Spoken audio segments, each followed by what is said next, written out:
Welcome to the deep dive. Today, we're exploring a really unexpected side effect for a lot of people using medications like semaglutide. It's not just the weight loss, which gets talked about a lot, obviously. It's something, well, deeper. What happens when those familiar food cravings just go quiet? What does that silence actually reveal? Our starting point for this deep dive is an entry from Field Notes from the Quiet Window. It focuses on a woman named Kate. She's 46, a mother of three, and she'd recently started on semaglutide. And you might think the surprising part is, how quickly the weight came off, but that's not really it. For Kate, the real shock wasn't the weight loss itself. It was the craving that suddenly didn't show up. Imagine this. Kate's life had pretty much always revolved around food in some way. Afternoon slump hits, chips. Feeling a bit lonely, bread was the go-to comfort. Celebrating something good, cake. She actually said, you had to sweeten joy or it might not stick around, that kind of connection. So 2 months into taking semaglutide, she's 7 pounds down. Minimal side effects, blood sugar's looking better. On paper, everything's going exactly as planned, right? Yeah. But she described herself as feeling like a ghost in her own kitchen, and then she shared this really incredible line with Dan Hall as she said, "I walked past the pantry, and for the first time in 20 years, nothing reached back." Wow. Yeah, that hits hard. Kate's experience, that exact feeling, that moment she described, that is precisely what Dan Hollis calls the quiet window. He defines it like this. That's the moment where the food stops answering your questions and the real ones start talking. And this is the really profound part, the implication that many people just aren't prepared for. It's what he calls the grief of losing the thing that numbed you. Mm. Even if that thing, that numbing agent, was maybe slowly, kind of unknowingly unraveling parts of your life. The grief, that's such a powerful word for it because you'd think losing cravings would just be relief. You would think so, yeah. But it's important to get this clear. Kate wasn't necessarily missing the taste of the chips or the bread. She missed the signal, the rhythm it gave her day, the self-story she had built around knowing how to feel full, how to cope with things. So semaglutide, in this view, it kind of clears the runway. It dials down the volume on that constant noise of hunger and cravings. And that suddenly creates this space for much deeper, more fundamental questions to bubble up. Questions like, what am I actually hungry for when I'm not physically hungry? Or who am I without this constant chase for food? And maybe the big one, what's left when all that noise finally goes quiet? That's really the core insight of this quiet window idea. It's like an invitation to really, truly listen. An invitation. I like that framing. It's not just a side effect, it's an opportunity. So, okay, how does Dan Hollis actually guide people through this? When they find themselves in this unexpected quiet space, what's his framework? Drawing from things like the Dan Hollis protocol and what Dan Hollis taught me about weight loss. Because reading his stuff, it's clear this isn't some rigid, eat this, not that plan, or just about finding the perfect dose. He frames it more like a conversation almost, a negotiation between your biology, your habits, your whole emotional blueprint. It sounds like it's really not about using the medication as a crutch, but more like using it as a window to actually change. So if someone suddenly without that familiar coping mechanism, what's the very first thing Hollis advises? Where do you even start? Right. He breaks it down into several key principles, and they're all designed to help navigate this new internal landscape. The very first one is start with silence. His kind of mantra here is, when the cravings stop, the truth begins. Semaglutide turns down the volume on physical hunger, right? And that creates this quiet. For some people, that quiet feels peaceful. But for others, it can be deeply uncomfortable, maybe even really disorienting. So the initial focus in this first phase is just to observe, to notice what feelings, what thoughts, what emotions start surfacing, that eating as comfort isn't the default.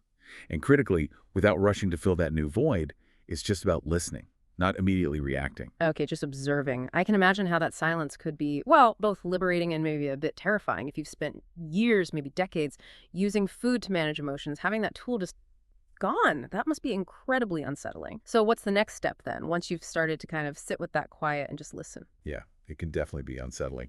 And that leads directly into a second principle, rewire the rituals.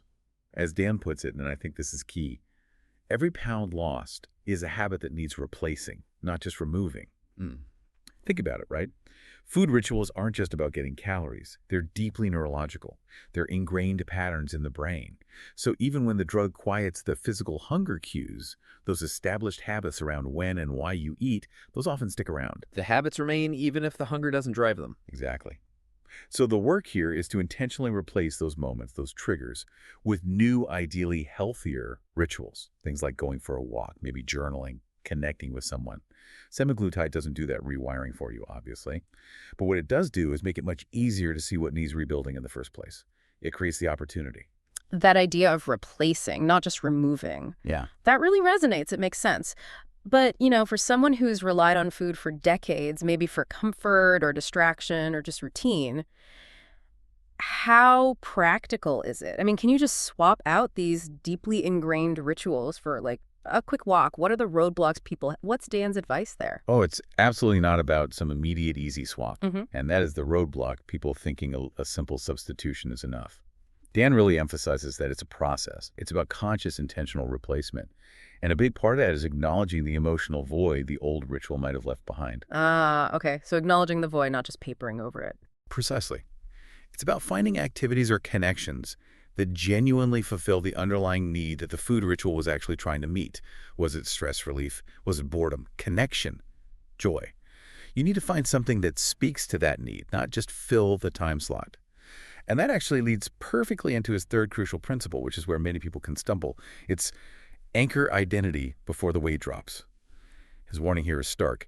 Your body changes faster than your identity. That's the trap. Your body changes faster than your identity. Yeah. That's a powerful thought. And maybe a bit unsettling. We tend to focus so much on the physical transformation that the visible changes. Why is this invisible identity work so critical? What does he mean by anchoring it? Yeah, it's easy to focus just on the scale, right?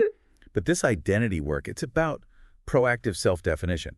Weight loss is visible, sure, but the invisible work of figuring out and really claiming who you're becoming as the weight comes off, that's way more important for making it last. The core question Dan pushes people to ask is, who am I becoming as I lose this weight?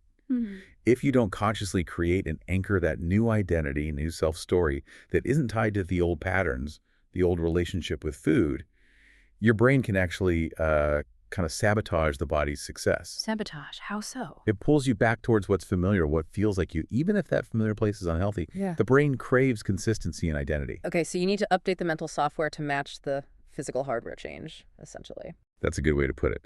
And this links to the fourth principle, pace the process. Dan really stresses that fast results don't mean lasting results. Pacing is protection. Mm-hmm. He teaches something he calls metabolic pacing. But it's not just about gradual physical changes like slower weight loss. It's also about giving your body and your emotional self enough time to truly adapt and integrate all these huge changes. Would you agree? Yeah, think of it like climbing a high mountain. You don't just sprint to the summit, right? You acclimatize. You take it slow so your entire system, physical, mental, emotional, can catch up and adjust. Rushing often leads to burnout or rebound. That makes sense. That integration of the physical and the emotional, it feels crucial. Yeah. So once someone is pacing themselves, working on this new identity, what's the next step Dan emphasizes, especially looking, down the road? Right, because the medication isn't forever for most people. Mm. That leads directly into the fifth principle. Plan the off-ramp from day one. He says quite directly, the real work begins after the medication. Mm. So Dan doesn't wait until someone's nearing the end of their treatment to talk about life after semaglutide. He helps them start planning for it from the very beginning. From day one, why so early? Because, as he points out, when people regain weight after stopping these medications, it's usually not because they're suddenly overcome by ravenous physical hunger again. It's often because those unaddressed patterns, those old coping mechanisms, they resurface once the medication's effects fade. So planning the off-ramp is about foresight, about building the skills and structures before you need them, not scrambling afterwards. It's not an afterthought. Building the skills and structures, that sounds like support is needed. Absolutely. Which is his sixth principle, build the scaffolding. He states it very clearly. Support isn't optional. It's neurobiological scaffolding. What he means is, just like a building needs those temporary support structures while it's being built to hold it up, your brain needs consistent support to make and sustain big changes. Neurobiological scaffolding, I like that. What kind of support is he talking about? It's broad. It includes emotional support, definitely. Yeah. Finding community, people who get it. Having clear structure in your days, even finding new language to describe your experience accurately. And he makes a really important distinction here, too. He says, AI can deliver information. Humans deliver meaning. You'll need both. Humans deliver meaning. Yeah, I really resonate with that. You can be all the facts and data in the world, but putting it into context, finding that deeper resonance, that so what, that's where human connection is irreplaceable. Okay, so we have silence, rituals, identity, pacing, the off-ramp plan, and scaffolding. What's the final piece of this protocol puzzle? The final piece, number 7, ties it all together. Rewrite the narrative. Weight loss is biology, he says. Staying there is narrative. And this is where I think Dan's unique approach really shines. He works with people to fundamentally rewrite those deeply ingrained stories they tell themselves.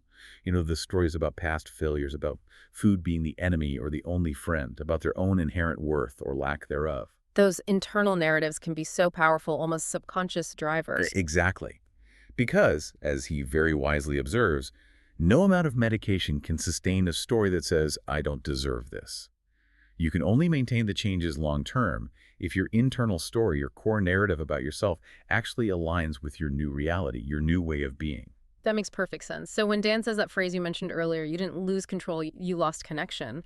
What kind of connection is he getting at there? Is it just about physiological hunger cues, or is it something bigger, like connection to purpose or to yourself?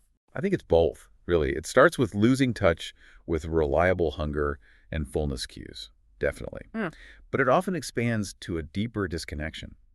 Disconnection from what your body actually needs beyond just calories, disconnection from maybe your purpose, or from just feeling comfortable and present in your own skin. Yeah. And the whole protocol seems designed to help people rebuild those connections to their body, their emotions, their identity, their future. Which really reframes the whole semaglutide discussion, doesn't it? It's not a cheat, like some critics say. It's maybe more like adaptation, as Gann puts it. He says, the real cheat is pretending willpower was enough all along, which feels quite pointed. It is. It challenges that whole narrative of personal failing. And when we circle back to Kate's experience, the woman from the beginning, it wasn't about some huge dramatic breakthrough moment for her, was it? No flashing lights, no single epiphany. It sounds like it was more about the quiet, maybe even unglamorous day-to-day work, like just a Wednesday where she managed not to snack through her sadness, or a Thursday where maybe she reached for tea instead of automatically opening that second bottle of wine. Small shifts. Yeah, or maybe a Sunday where she took a walk, not because she had to for exercise, but because it genuinely felt like having a conversation with her future self. She's not suddenly done or fixed or transformed into a completely new woman overnight, but she is there. She's present in that quiet space, and she's actually listening, maybe for the first time in a long time. Exactly, and that captures the essence of what Dan Hollis's protocol represents. It's a fundamental shift in focus. It's a shift from looking only at the biology to embracing the whole person, including identity.